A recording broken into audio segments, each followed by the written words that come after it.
नमस्कार, आप देख रहे हैं चर्चा द ट्रूथ। मेरा नाम है नेहा शुक्ला और चर्चा के इस एपिसोड में हम बातचीत करने जा रहे हैं भारत और पाकिस्तान के बिगड़ते संबंधों की। हमारे साथ आज एक विशेष अतिथि जुड़ चुके हैं। आइए पहले उनका स्वागत कर लेते हैं चर्चा द ट्रूथ में। केवी प्रसाद हैं, सीनियर जर्नलिस्ट हैं और ट्रिब्यून दिल्ली के फॉर्मर रेजिडेंट एडिटर भी। बहुत बहुत स्वागत है सर आपका चर्चा द ट्रूथ में। जी, केवी प्रसाद जी, बिलावल भुट्टो पाकिस्तान के वर्तमान विदेश मंत्री और अंतर्राष्ट्रीय मीडिया के सामने जब वो भारत के प्रधानमंत्री नरेंद्र मोदी को कसाई की संज्ञा देते हैं, कसाई कहकर पुकारते हैं, तो क्या इसे हम ये माने कि पाकिस्तान की जो डिप्लोमेसी है वो इतनी नीचे जा चुकी है कि अब किसी भी तरह की बातचीत पाकिस्तान के साथ फिजूल है?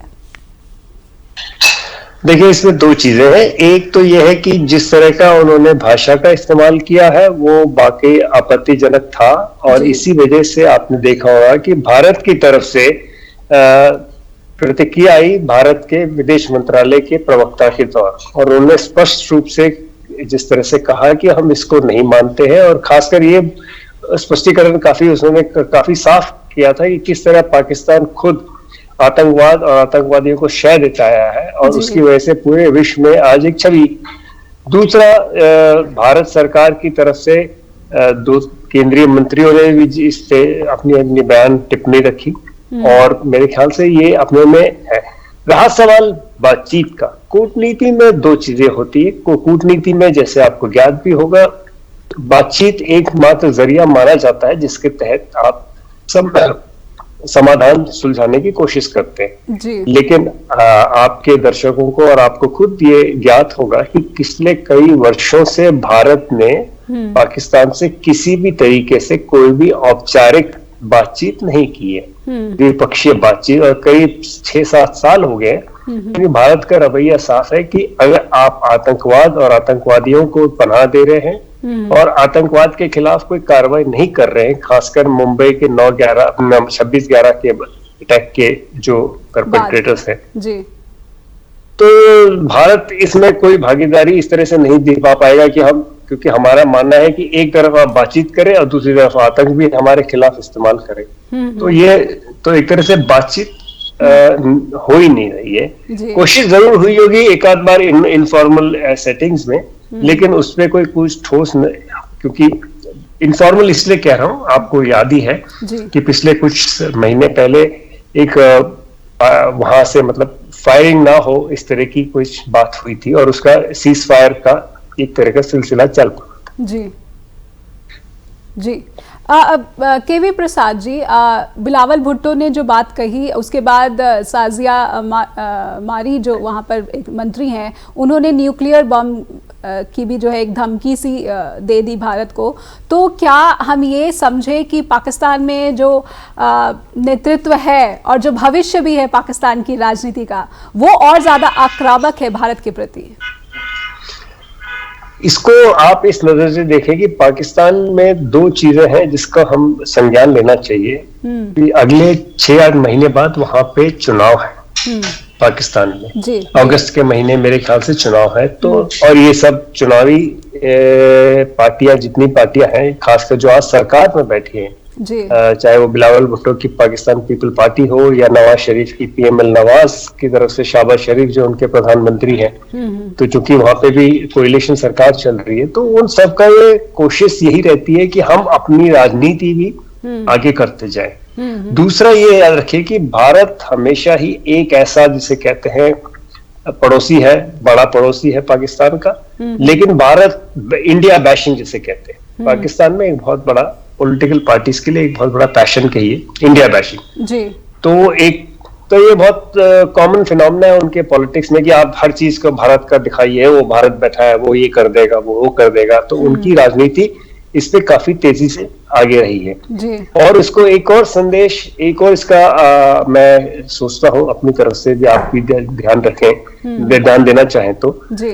वहां पे जो अभी सरकार हटी है इमरान खान की, PTI जी, पाकिस्तान, तो उस पाकिस्तान तहरीक इंसाफ पार्टी PTI, तो उनके यहाँ एक पूरा कोशिश हो रही है कि वो वापसी करे, और उन्होंने भी एक तेवर अपनाया हुआ है। लेकिन यहाँ एक छोटा सा डाइग्रेस करूंगा आपके, थोड़ा सा इफ यू जॉग और मेमोरी बैक जिसे कहते हैं, थोड़ा सा पीछे की ओर देखें। कुछ महीने पहले पाकिस्तान में जब ये सत्ता परिवर्तन की बातें चल रही थी, तो इमरान खान ने भारत के प्रधानमंत्री और भारत की कूटनीति की बड़ी प्रशंसा भी की थी। आपको याद है यूक्रेन के संदर्भ में उन्होंने कहा था कि देखिए भारत की विदेश नीति, तेल खरीद रहे हैं वो रूस से भी, अमेरिका से भी नहीं डरे, एक हमारे यहाँ लोग हैं। तो आपको ये मेरे बताने का तात्पर्य है कि वहां के दोनों शेड्स ऑफ ओपिनियन हमने पिछले 6 महीने में देखे हैं। जी जी। लेकिन इमरान खान की मैं बात कहूँगी, जिस तरह से उनकी सत्ता से बेदखली हुई और उसके बाद अमेरिका पर उन्होंने आरोप लगाया कि अमेरिकी साजिश है जिसके तहत उन्हें सत्ता से बेदखल किया गया। और लेकिन कुछ समय के बाद इमरान खान अपनी चुनावी रैलियों में अमेरिका के प्रति अपनी सोच को बदलते हुए भी नजर आए हैं। यानी एक ये समझने की कोशिश करें कि इमरान खान ने स्टेप बैक भी लिया है, अमेरिका को वो एक दोस्त की तरह भी देखने शुरू कर चुके हैं। तो क्या पाकिस्तान में इस वक्त ऐसी राजनीति चल रही है कि आप जनता को लुभाने के लिए कुछ भी आप बोल दो और उसके बाद स्टेप बैक करना बहुत आसान है? देखिए, इसमें जो मेरी समझ है, पाकिस्तान में दो एएस का हमेशा काफी प्रभाव रहा है। एक पाकिस्तानी आर्मी का और दूसरा पाकिस्तान में अमेरिका का। जी। लेकिन पिछले कुछ साल, करीब 6-8 साल की बात करिए, तो अमेरिका के खिलाफ एक अलग माहौल बन गया है पाकिस्तान के अंदर, जो एक तरह से तो पाकिस्तान के अवाम या पाकिस्तान के लोग, जो पाकिस्तान के जनता है, उनके बीच मेरे ख्याल से थोड़ा अमेरिका को लेकर वो नजरिया नहीं रहा जो पहले होता था।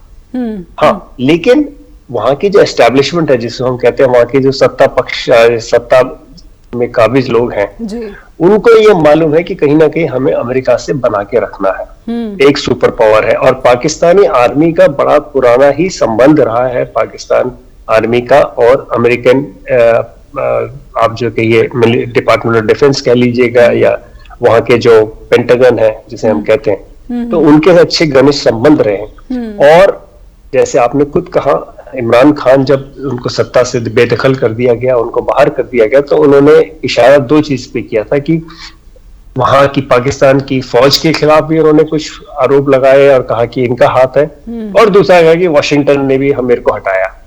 ठीक है जी। लेकिन तुरंत दोनों ये बिंदु उन्होंने ये बात को खारिज कर दिया कि हमें इससे कोई लेना देना नहीं है। तो इमरान खान को अपनी राजनीति में लगता है कि शायद अमेरिका के बगैर वो फिर से अगर सत्ता के ओर जाए, जनता का सपोर्ट तो चाहिए ही उन्हें। देखिए, वोट इन्होंने लेना है वहां के अवाम से, पहले सीटें निकलेंगी तब तो जाके सरकार बनाने के वो नजदीक पहुंच पाए। तो फिर भी वो एक अपना रवैया में, जो आप जैसे कह रहे हैं, वो थोड़ी सी नरमी शायद इसलिए भी दिखा रहे हैं कि स्ट्रेटेजिकली, जिसे कहे ना, कूटनीति की तरफ से भी और सामरिक दृष्टि से अपने हिसाब से अपनी पार्टी के हित में वो शायद थोड़ा सा नरमी दिखा रहे हैं।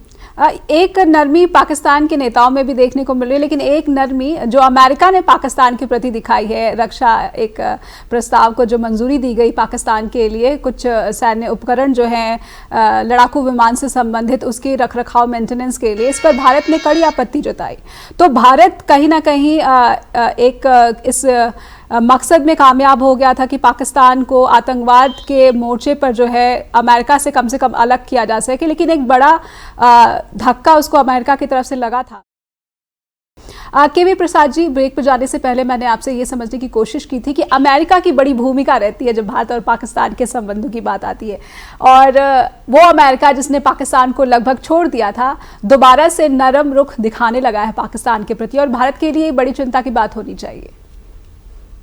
मेरे ख्याल से चिंता से ज्यादा हम एक दोस्त से अपेक्षा नहीं करते, खासकर अमेरिका एक हमारा सामरिक दोस्त है, मानते हैं, जो हमारे बीच में जो पार्टनरशिप है उसको स्ट्रेटेजिक पार्टनरशिप का रुख दिया गया है। स्ट्रेटेजिक मतलब सामरिक और पार्टनरशिप मतलब साझेदारी।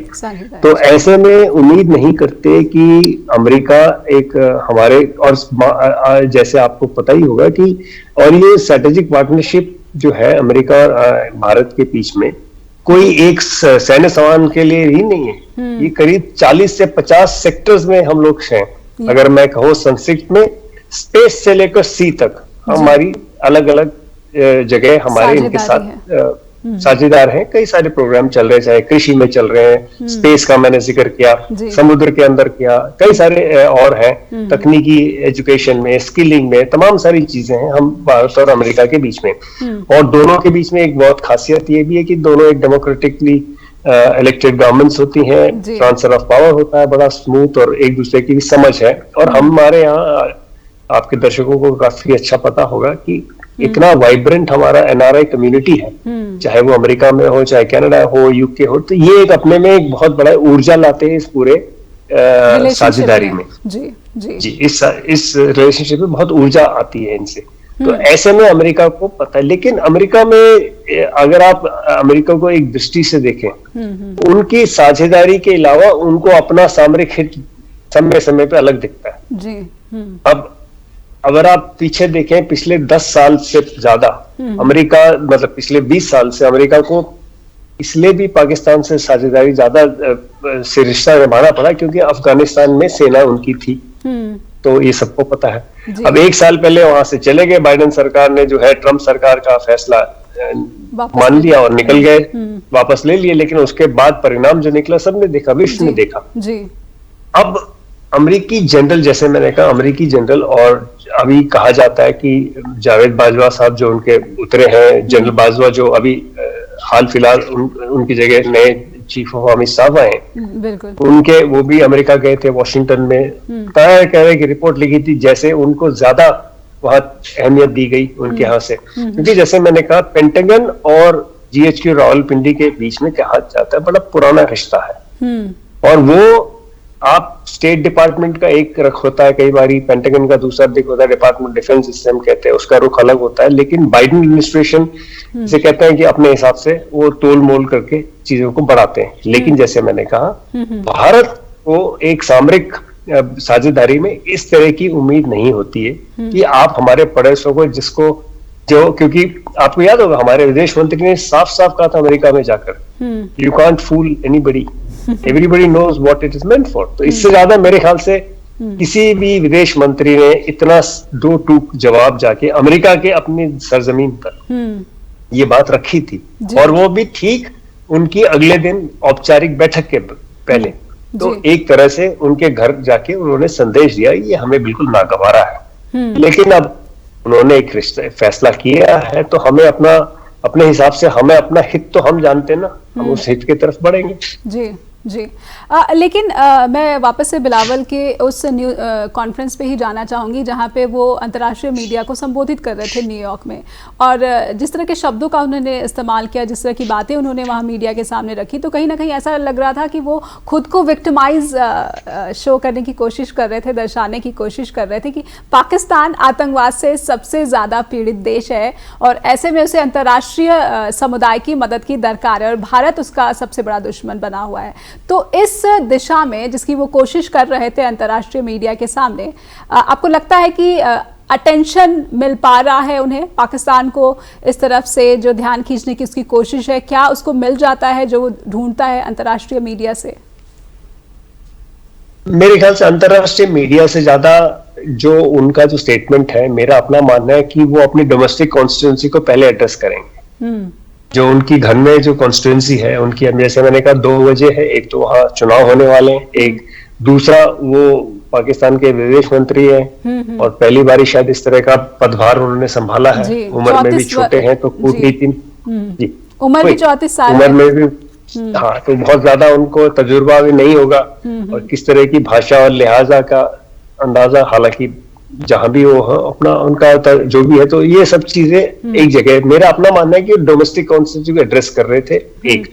दूसरा, अगर आप ध्यान दीजिए कि जो आपने बात कही है, पाकिस्तान हमेशा ही इस चीज को कहता आया कि जी हम तो आतंकवाद से हम खुद ग्रस्त हैं, शुरू से। कहीं भी देखिए अंतर्राष्ट्रीय मंत्रियों में जाकर, क्योंकि उनके पास और कोई ठोस कहने को नहीं होता कभी, तो वो ये कहते हैं कि we are the victims, you know, I play the victim card, जिसे हम कहते हैं ना, you play the victim card. जी। और ठीक है, उनके यहाँ पे भी परेशानी, जैसे लोग अभी भी आतंकी गुट वहां पे, और आपको याद होगा क्लिंटन ने, हिलरी क्लिंटन जब वो she was the foreign minister और US. जिसे कि सेक्रेटरी ऑफ स्टेट थी, जी जी उन्होंने एक बात कही थी, अगर आप टेररिज्म पालोगे it is like growing snakes in your garden backyard. जी मतलब आप अपने घर के पीछे आंगन में, जो हाँ, पार्क है उसमें आप जो है सांप पाल जहरीला रहे हैं। सांप पालोगे तो आपको जरूर काटेगा। जी नहीं, मतलब नुकसान होगा, लेकिन उसके बावजूद पाकिस्तान का जो रवैया है हम सब जानते हैं। लेकिन पिछले कुछ सालों में देखिए जो कई चीजें हम कई बार नजर नहीं आती कि ये जो FATF था, फाइनेंशियल एक्शन टास्क फोर्स में, इसमें इतना दबाव बना पाकिस्तान पे और उसमें भारत ने काफी अच्छी कूटनीतिक पहल की थी, तो पाकिस्तान को ग्रे लिस्ट पे रहना पड़ा बहुत दिनों तक। और FATF तो अंतर्राष्ट्रीय मंच है, उसमें कई सारे आपके मापदंड होते हैं, और आपको अभी होगा करीब 3-4 साल बाद शायद पाकिस्तान ग्रे लिस्ट के वॉच लिस्ट से हटा है शायद। जी तो इसका मतलब है कि अभी उन पे नजर गड़ी हुई है, वहां चाहते हैं लोग, क्योंकि ग्रे लिस्ट में रहने का मतलब है आपके पैसे रुक गए, आपको फंडिंग नहीं मिल रही इंटरनेशनल इंस्टीट्यूशंस में। और पाकिस्तान में जो इकोनॉमी का हाल है वो सब जानते हैं, वहां पे जो इन्फ्लेशन का हाल है, इतना हाल है कि वहां के, अगर आप वहां की खबरें पढ़े, वहां के लोगों के जो ट्विटर पे वे चल पड़ते हैं, रोटी भी इतनी महंगी हो गई, तेल भी इतना महंगा हो गया, तो लोग तो वहां गुर्बत ज्यादा चले गए। तो वहां की समस्याएं हैं। तो मेरा मानना है बिलावल भुट्टो कहीं ना कहीं, जैसे मैंने कहा, एक तो वहां की राजनीति देखिए, होने वाली राजनीति, वो कम्पीट कर रहे हैं with in the coalition, is also competing outside the coalition. तो दोनों है। और आपको दूसरी तरफ जो आपको एस्टेब्लिशमेंट है, खासकर पाकिस्तानी फौज का, उसको आपको साथ लेके चलना होता है वहां पे, जो कहा जाता है, उसके बगैर वहां की राजनीति नहीं चलती। तो ये इन चीजों में मैं उस परिप्रेक्ष्य में इसे देख रहा हूँ। जी पाकिस्तान इस वक्त अगर देखा जाए तो उसका अफगानिस्तान में जो तालिबान वहाँ पर मौजूद है उससे भी सीमा को लेकर काफ़ी ज़्यादा विवाद भी चल रहा है। और अगर हम सऊदी अरब देखें या फिर यूनाइटेड अरब अमीरात्स देखें तो भारत के संबंध इन देशों से ज़्यादा मजबूत दिख रहे हैं। तो कहीं ना कहीं हताशा पाकिस्तान को ज़्यादा है इन संबंधों को लेकर, या फिर मुस्लिम देशों के साथ की जो दावा वो करता रहा है पाकिस्तान की हमारे साथ मजबूती से खड़े हैं।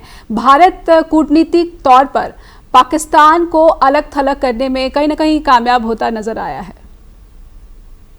जी दो चीज इसमें बिल्कुल स्पष्ट है जी। भारत की जो विदेश नीति में हमारे यहाँ जो पश्चिम एशिया की जो हमारी नीति रही है पिछले 6-7 सालों में, बहुत ही सक्रिय रही है और बहुत से कहते हैं बड़ा डीप एंगेजमेंट रहा है। और उसी वजह से आपने जो दो मुल्कों का जिक्र किया, चाहे वो सऊदी अरेबिया हो या UAE हो, यूनाइटेड अरब एमिरेट्स, इनके साथ बहुत अच्छे संबंध है हमारे शीर्षस्थ नेताओं के। मोदी जी के खुद वहां पे दौरा रहा है, क्राउन प्रिंस UAE के उनसे अच्छे ताल्लुकात थे, अब वो प्रिंस अब तो किंग बन गए। उसी तरह सऊदी अरेबिया में भी क्राउन प्रिंस और उससे जो वहाँ के किंग है उनसे अच्छे ताल्लुकात रहे हैं। तो ये बड़ा फर्क पड़ता है। और एक चीज देखिए, तो उसमें जो पाकिस्तान जो हमेशा कोशिश करता रहा कि हम मुस्लिम कार्ड करें, हाँ ये जरूर है, OIC जिसे कहते हैं, ऑर्गेनाइजेशन इस्लामिक जो है काउंसिल, उसमें पाकिस्तान कभी ना कभी अपनी कोशिश करता रहता है। लेकिन हाल फिलहाल में कुछ इस तरह की कोशिश हुई थी तो हमारे यहाँ विदेश मंत्रालय ने तुरंत टिप्पणी जारी किया था और OIC को बोला था कि देखिए आप ये इस तरह की चीजों में ना उलझे तो अच्छा है। जी एक छोटे से ब्रेक के लिए जी बात पूरी कर लीजिए, फिर एक छोटा सा ब्रेक लेंगे। नहीं मैंने कहा इस तरह की चीजें चलती रहती है, ये तो कूटनीति में कोई एक समान नहीं है, लेकिन हम भारत का एंड क्या है वो रिजल्ट उस पे काम करते हैं, इस पर फोकस होना चाहिए। केवी प्रसाद जी, एक राजनीति की बात आपने पाकिस्तान की चुनाव वहां पर करीब है, इसलिए बिलावल भुट्टो जो है इतने आक्रामक नजर आ रहे हैं भारत के प्रति। राजनाथ सिंह हमारे रक्षा मंत्री, वो भी POK पाकिस्तान ऑक्युपाइड कश्मीर, पाकिस्तान अधिकृत कश्मीर जो है उस पर कब्जे की बात की जाती है। हमारे जो सेना के कमांडर हैं उनकी तरफ से भी ये बयान आता है कि हम तैयार हैं, हमें सिर्फ एक आदेश की जो है दरकार है। तो इस तरह की स्टेटमेंट जब भारतीय सरकार की तरफ से आती है, भारतीय फौज की तरफ से आती है, तो संबंधों में और आग में घी डालने का काम करती है ये। मेरे ख्याल से देखिए घी डालने की बात सवाल नहीं है। अगर आपको याद हो, नहीं है तो मैं थोड़ा सा ध्यान आकर्षित कर दूं, जो राजनाथ जी ने कही, एक सरकार की तरफ से बात रखी है कि देखिए हम ये कर सकते हैं, और हमारी सेना के लोगों ने जो कहा ये सक्षम है, उसका जवाब जो भी है। आपको याद है, अगर बिलावल भुट्टो की जब उनकी मदर थी बेनजीर भुट्टो, मेरे ख्याल से 92-93 की बात है, मेरे को एग्जैक्ट सीक्वेंस याद नहीं साल का। उन्होंने एक बार अगस्त 14 को, चूंकि उनका यहाँ इंडिपेंडेंस डे होता है, वहां पे एक कहा था भारत के लिए, कश्मीर को लेकर, कि हमारा अनफिनिश्ड एजेंडा है जी। ठीक है। ठीक उसके अगले दिन भारत के प्रधानमंत्री इस वक्त पीवी नरसिम्हा राव थे। उन्होंने यहां से कहा the only unfinished agenda is to take back हमारा जो ऑक्यूपाइड लैंड है जी। तो उस लेवल पे भी हमने जवाब दिया है, ऐसा नहीं है ना।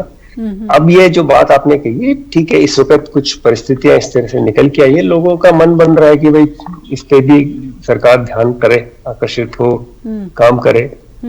तो इसके ऊपर लेकिन कई सारे लेख छपे हैं पिछले कुछ दिनों में। कुछ लोगों ने जिसे कहते हैं सामरिक दृष्टि से जो लोग इस पर नजर रखते हैं, और कुछ रिटायर्ड जो हमारे फौज के जानकार हैं, उनकी अलग अलग टिप्पणी आई है कि ऐसे कार्य करने के लिए आपको काफी सारी तैयारी से जाना पड़ेगा, क्योंकि ये कोई मतलब सामने इसका शुरू करना एक है, उसको कैसे खत्म करना है, इसमें पूरी जिसे कहते हैं रणनीति कैसे बनेगी, इस पे अलग अलग लेख आने लग गए हैं। तो मेरे ख्याल से जो लोग हैं, पॉलिसी मेकर जिसे हम कहते हैं, जो अलग अलग, उनको इन सब दृष्टिकोण से अवगत हैं वो लोग, और वो जरूर देखेंगे। पॉलिटिकल टेम्परेचर तो बड़ा है, इसमें कोई शक नहीं। लेकिन मेरा सवाल कि पाकिस्तान को एक राजनीति जो भारत के भीतर देखने को मिलती है कि जब भी लोगों का, जनता का मुद्दों से ध्यान हटाने की कोशिश के तौर पर पाकिस्तान का नाम लिया जाता है, ये आरोप बीजेपी पर लगते रहे हैं। आपका इन आरोपों पर क्या कहना है? देखिए, राजनीति है तो राजनीति होगी, राजनेता है तो राजनीति तो करेंगे ही, पहली बात। दूसरा ये है कि जैसे मैंने कहा कि ध्यान मुद्दों पे है, लोगों को पता है, लोगों के मुद्दे उठाने के लिए, सरकार को कटघरे में खड़ा करने के लिए विपक्ष हमेशा तत्पर रहता है, चाहे कोई भी विपक्ष और कोई भी सरकार हो। ये पिछले 25-30 साल से तो मैं पार्लियामेंट में देखता रहा हूँ। तो ये तो एक लगातार प्रयास चलती है, और सरकार में इस मुद्दे पे ना ही तो किसी और मुद्दे पे विपक्ष घेरने की कोशिश करती है कि देखिए आप महंगाई पे नहीं बात कर रहे, आप वहां पे ध्यान उठा रहे, आप इस पे आपका तजुर्बा आप नहीं दिखा रहे, तवज्जो नहीं दे रहे या ध्यान नहीं दे रहे। तो ये लगातार चलती रहती है, और ये जैसे कि मैंने कहा, ये राजनीति है, और जहां राजनेता होंगे वहां राजनीति तो होगी।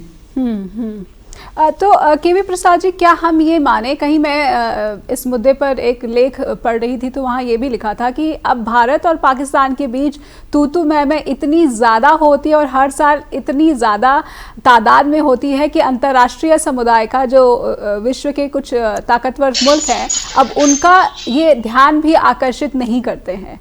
आपको क्या लगता है?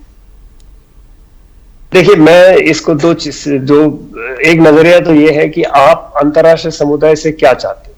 हम चाहते हैं कि आतंकवाद जो है उसके खिलाफ एक आवाज दृढ़ होके है। अभी तक भारत की लगातार कोशिश रही है कि यूनाइटेड नेशन, संयुक्त राष्ट्र में आतंकवाद को लेके एक परिभाषा तो होता है, वही नहीं तय हो पा रही, क्योंकि लोगों की अलग अलग मंशा है, लोगों की अलग अलग समझ है। तो भारत कई सालों से कई इस पे रखा है, और आपको याद होगा पिछले कुछ ही दिन, महीने पहले, एक महीना भी नहीं होगा, हमने एक इंटरनेशनल ग्लोबल टेररिज्म को लेके एक फोकस मीट कराया था अभी, जिसमें हमने तमाम सारे, तो ये प्रयास लगातार रहता है। तो हम विश्व से हम क्या चाहते हैं? हम चाहते हैं, हम तो शांति प्रिय देश हैं, और जैसे राजनाथ जी ने कही, आप भारत का रिकॉर्ड निकाल के देख लीजिए, भारत ने कभी जाके किसी पे आक्रमण नहीं किया, किसी की एक जमीन अपने कब्जे में नहीं ली, अपने से आक्रमण करके। हम एक्सपीडिशनरी फोर्स नहीं है, लेकिन भारत पे कोई आक्रमण करेगा तो हम मुंह तोड़ जवाब देंगे। ये हमारा इतिहास है, आज का नहीं है, प्राचीन काल से लेके देखिएगा,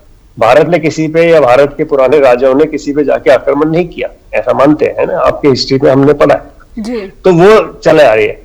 लेकिन अब जो दूसरी बात है कि एक टेररिज्म के खिलाफ भारत पूरी कोशिश कर रहा है कि एक माहौल बने, और शायद कुछ दिन पहले ही बात शायद हुई थी, मेरे ख्याल से विदेश मंत्री ने किसी और संदर्भ में कहा था कि भाई हम लोग, या विदेश मंत्री और किसी मंत्री भी कहते हैं कई बारी कि भाई भारत तो कितने सालों से आतंकवाद को झेल रहा है, चाहे वो पंजाब में रहा, आप जानते हैं कश्मीर में है, कई चीजें, नॉर्थ ईस्ट में भी काफी समस्या रही थी हमारी। पश्चिमी राज्यों ने तो जब तक 9/11 नहीं हुआ तो अमेरिका के तो कान पे जू नहीं रेंगती थी। जी बिल्कुल, माफ कीजिएगा to use that language, but what I meant was they were not bothered. तो ऐसे में जब उनके घर में आग लगी तो उनको लगा अरे आतंकवाद के खिलाफ भी कुछ चीज करनी चाहिए। अब जाके विश्व में एक अलग किस्म का माहौल तैयार हुआ।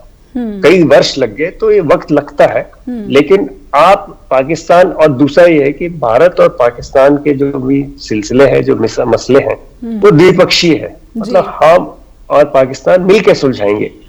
और हमेशा ही भारत की एक कूटनीति का एक बेसिक रहा है, हम किसी से हस्तक्षेप नहीं समझते, हम नहीं चाहते कि कोई हस्तक्षेप करे। और आपको याद होगा, ज्यादा दिन नहीं हुए, डोनाल्ड ट्रंप ने भी एक पेशकश की थी, आपको याद होगा, उस दिन जब डोनाल्ड ट्रंप अमेरिका के राष्ट्रपति थे, तो तुरंत उनको ये कहा गया था नहीं जी हम सक्षम है, हम आपस में बात कर लेंगे। जी।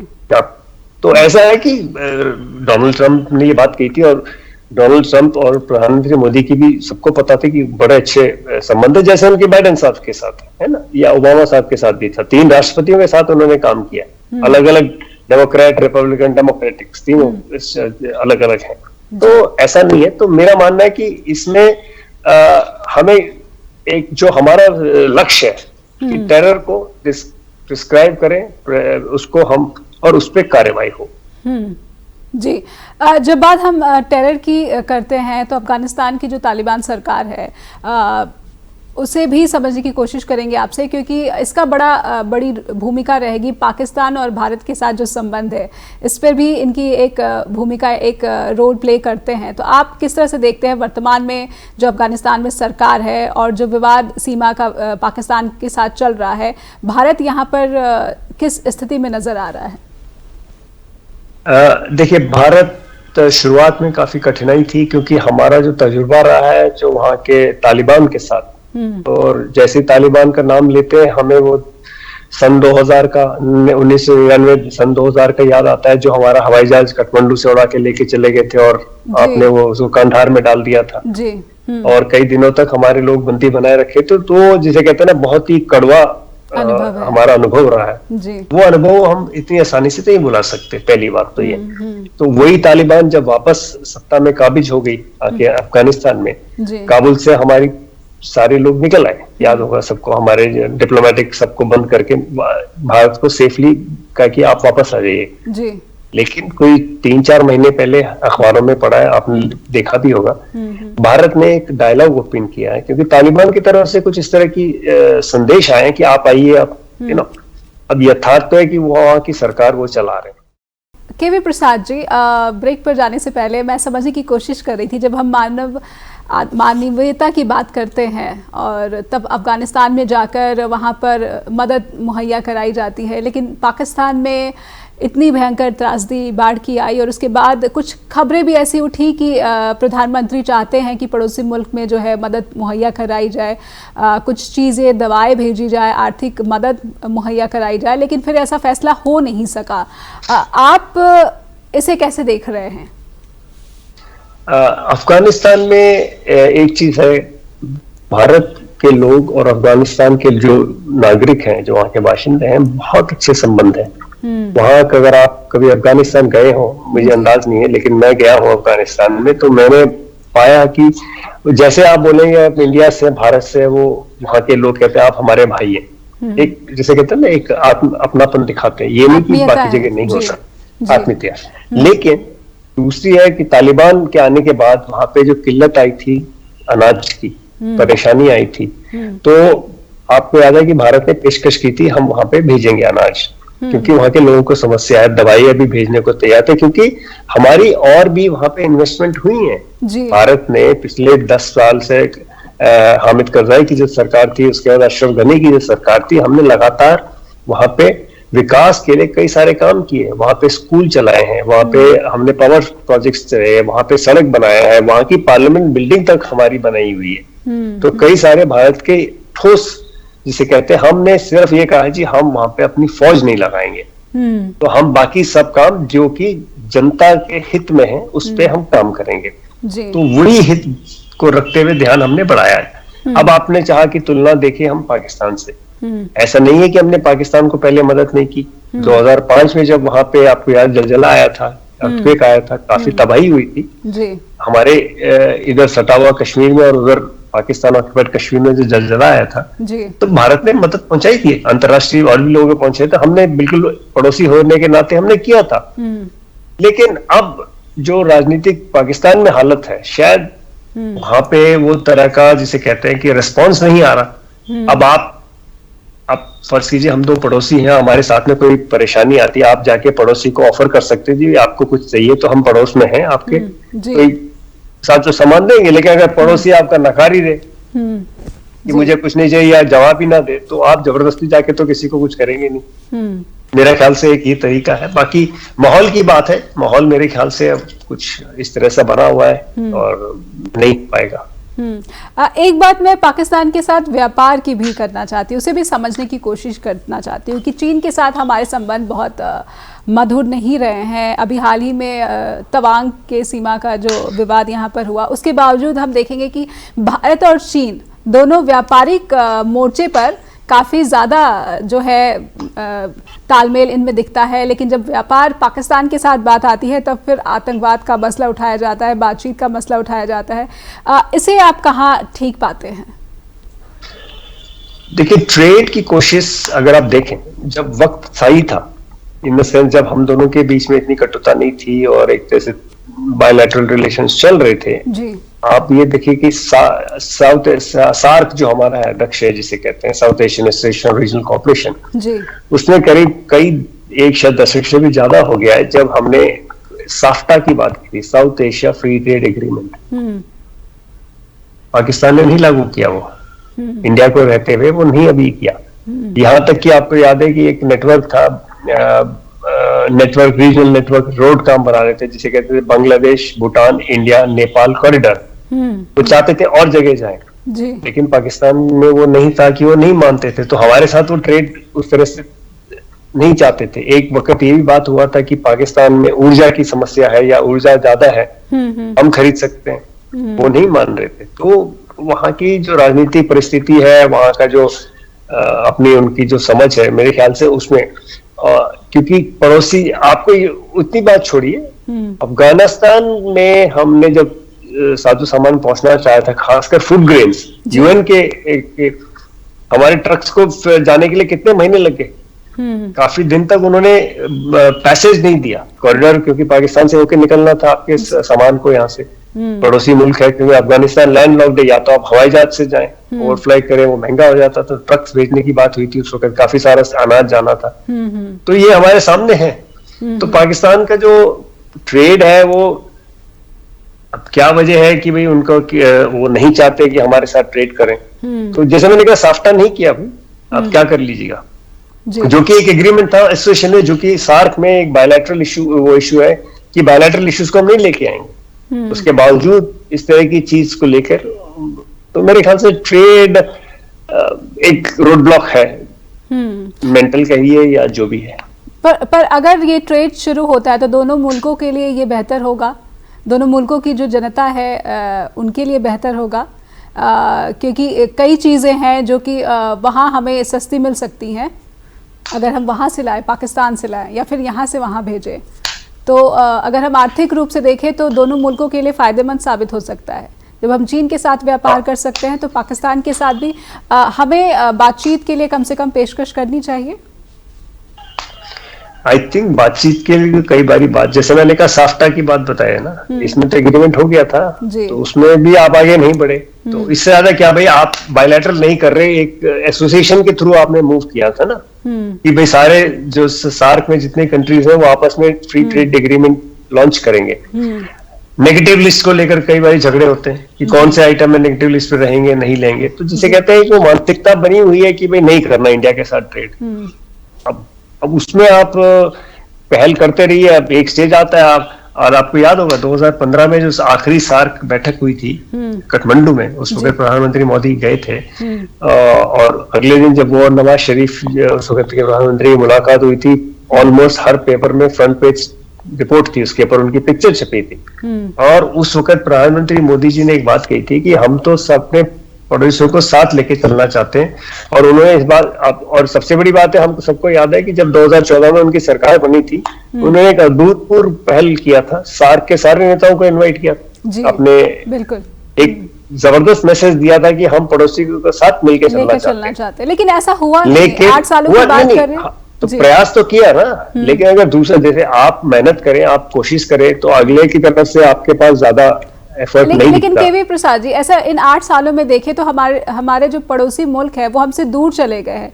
हम श्रीलंका की बात करें, हम बांग्लादेश की बात करें, ये तमाम मुल्क जो कूटनीतिक और रणनीतिक रूप से हमारे लिए महत्वपूर्ण होते थे, वो चीन के लिए ज्यादा करीबी बन गए।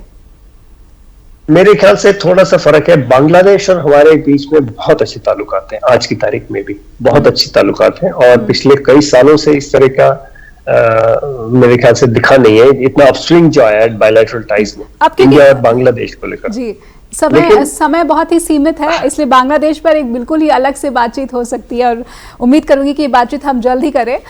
लेकिन मैं समय सीमित है, इसलिए आपसे ये ज़रूर पूछना चाहूँगी कि भारत में भी आम चुनाव आने वाले हैं, पाकिस्तान में भी चुनाव है, तो क्या हम ये समझे कि निकट भविष्य में दोनों देशों के जो संबंध है वो कड़वे ही बने रहेंगे, इसमें किसी भी सुधार की जो है गुंजाइश नहीं है? नहीं, सुधार तो कभी भी हो सकता है जी, किसी भी रिश्तेदार में ऐसी कोई दिक्कत नहीं है, लेकिन जो भारत की जो बेसिक समझ, जैसे मैंने कहा, हम नहीं चाहते, जैसे अंग्रेजी में कहते हैं terror and talks can not go with together. मतलब आतंकवादियों को भी आप कोई कार्रवाई ना करें, हमारे लोग मारे गए, हमारे नहीं, मुंबई में कितने विदेशी नागरिक पर्यटक आए थे वो मारे गए, वो भी तो इंतजार कर रहे हैं।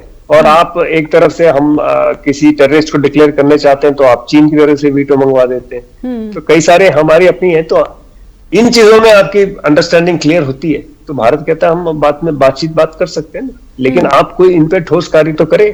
अब वो कहते हैं यहाँ तो कुछ है ही नहीं, तो आप कैसे मान लेंगे जी? तो वो जो दूरी है वो दूरी है, और ये दूरियां शायद आने वाले भविष्य में भी बनी रहेगी अगर राजनीति मेरे ख्याल से भारतीय राजनीति में जो है पाकिस्तान का पॉलिटिक्स, नेशनल पॉलिटिक्स में इतना कोई बहुत बड़ा रोल नहीं रहता, क्योंकि हमारी अपनी समस्या हमारी बहुत है जी। विदेश नीति बहुत कम होता है, एक component of Indian national politics रहता है, लेकिन मेरे ख्याल से हमारे अपने मुद्दे इतने हैं कि वो सरकारों को, अपने आप को, सरकार और विपक्ष को परेशान करती रहती है जी। बहुत बहुत धन्यवाद केवी प्रसाद जी, हमसे इतनी सार्थक बातचीत करने के लिए, और मुझे और मेरे दर्शकों को ये समझने में आसानी हुई आपकी बातों के जरिए कि भारत और पाकिस्तान के बीच जो वर्तमान संबंध है वो किस तरह के बने हुए हैं और इनमें सुधार की क्या गुंजाइश है। तो आज चर्चा द ट्रूथ में बस इतना ही, फिर होगी आपसे अगले हफ्ते मुलाकात किसी खास अतिथि के साथ, किसी विशेष विषय के साथ। नमस्कार।